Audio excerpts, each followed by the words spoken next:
just being able to hold a steady shot is something that all viewers appreciate. You can do shaky shots, and we can do those pretty easily, right? But half of your ability to do a steady shot is where your feet are. So if you're standing like this, good luck doing a steady shot, right? You can't even stand up. So I tend to really be really planted and wide, and I tend to have my knees bent almost all the time. So that once you lock up, your body is like reacting, and like my legs are locked now. I can't hold my hand steady. But I don't get like off here on my hip. I like bring it down into my knees so that my hands are out here. And a lot of us are dealing with flip screens now, or I don't know, what cameras are you guys shooting with for doing this? This one, JVC. Oh, my beloved JVC. It's so tiny. It's really hard to see the focus, right? So you've got the little peaking that happens on it where you can see the red outline, so you know you're in focus.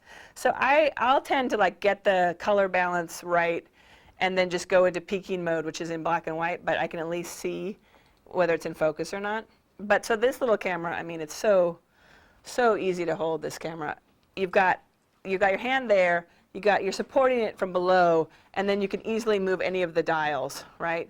Just hanging onto this hand, and it's still steady if your hands are in here. And then my whole thing is like, I can go like down, up, like I can do a whole move from here down to here, and that will be a whole glide. There's no unsteadiness in that move.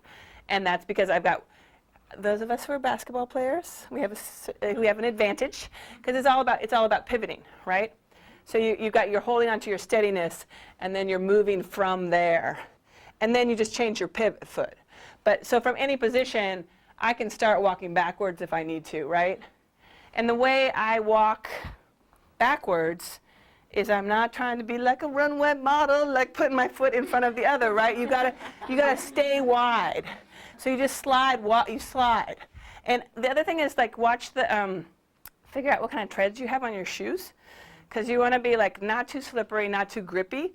Because if you're like, and Converse are pretty good, I find, but you slide as you're walking down a street. And I mean, I love to have a sound person who's like got a hand on me.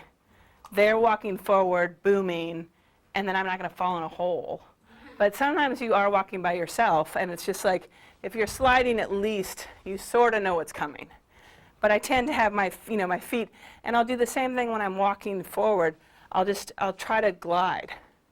And you just think of this as like, this is your cantilever, this is staying as steady as possible, and your body is absorbing all these other moves in other places.